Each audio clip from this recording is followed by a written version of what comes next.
Rider 125 cc bike యొక్క oil cooling system ఎట్లా work out అవుతుందో మనం చూద్దాం. ఎట్లా మెకానిజం, దాంట్లో ఏ మెకానిజం జరుగుతుందో చూద్దాం. మనకు రెగ్యులర్గా తెలిసిందే ఇదంతా. ఇది బోర్ పిస్టన్ కదా, ఇదంతా బోర్ పిస్టన్. మనకు ఇక్కడ నుండి ఆయిల్ అంతా దీంట్లోకి వెళ్ళి మళ్ళీ ప్రాసెస్ చేసి హీట్ అవుతుంటుంది. హీట్ అయిన ఆయిల్ అంతా దీంట్లోకి వస్తుంది. మనకు సోది లేకుండా క్లియర్ చెప్తా. ఇందులో హీట్ అయిన ఆయిల్, ఇలా ప్రాసెస్ జరిగిన హీట్ అయిన ఆయిల్ మళ్ళీ ఇంజన్లోకి వస్తుంది. ఇంజన్లో కాంచెల్లి ఇక్కడ ఒక మెకానిజం కనిపిస్తుంది కదా మీకు, క్లియర్గా ఉందో చూడండి.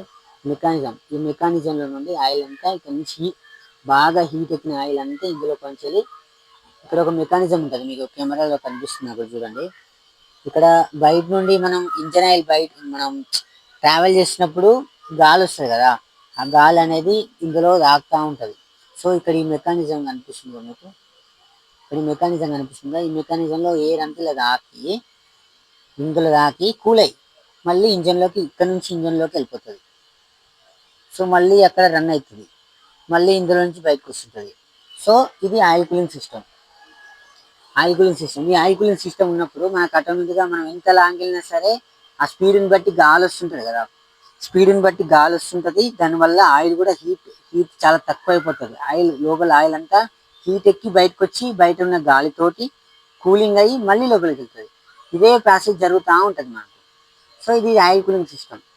సో ఈ బడ్జెట్ బైక్లో ఇది చాలా బెటర్. ఎందుకంటే మీరు చాలా ఒక 100 కిలోమీటర్స్ వెళ్ళినా సరే మీకు నార్మల్ బైక్స్తో కంపేర్ చేస్తే మీకు ఈ బైక్ చాలా బెటర్. ఎందుకంటే మీకు తక్కువ హీట్ జనరేట్ అవుతుంది అండ్ స్మూత్ ఎఫిషియన్సీ ఉంటుంది. హీట్ అయినా కానీ ఓవర్ ఫీలింగ్ అవ్వడం అట్లాంటివి అయితే ఏం లేదు. అది సెన్సార్ బైక్ కాబట్టి, BS6 మోడల్ కాబట్టి మనకైతే అలాంటి ప్రాబ్లమ్స్ అయితే ఏం లేవు. సో నార్మల్గా ఎయిర్ కూలింగ్ సిస్టమ్ అయితే కాదు, ఆయిల్ కూలింగ్ సిస్టమ్ ఉంటుంది.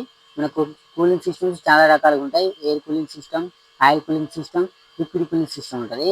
సో లిక్విడ్ కూలింగ్ సిస్టమ్ అనేది మనకు కూలెంట్ ఆయిల్ పోసి అది ఉంటుంది, దానికి పెద్ద ప్రాసెస్ ఉంటుంది, అది అవసరం లేదు. నార్మల్ బైక్స్కి అయితే ఇది ఉండదు, ఆయిల్ కూలింగ్ సిస్టమ్ ఈ మెకానిజం ఉండదు. సో బయట వచ్చి ఎయిర్తోటే కూల్ అవుతుంది. మన TVS రైడర్ 125cc అయితే మనం బయట నుంచి వచ్చే గాలి ఇందులో ఆయిల్ అంతా బయటకు వచ్చి ఇక్కడ ఈ మెకానిజం, ఈ కప్పు ఉందా, ఈ కప్పు దగ్గర మనకి కూల్ అయ్యి లోపలికి వెళ్తుంది. ఇది ఒక సర్కిల్ లాగా జరిగి మనకైతే ఆయిల్ కూల్ అవ్వడం అనేది జరుగుతుంది. మీకు ఈ వీడియో కనుక నచ్చినట్లయితే తప్పకుండా లైక్ చేయండి, షేర్ చేయండి, సబ్స్క్రైబ్ చేయండి. అలాగే మన ఛానల్ని ఒక 10 మందికి షేర్ చేయండి. Thank you so much. Bye bye now.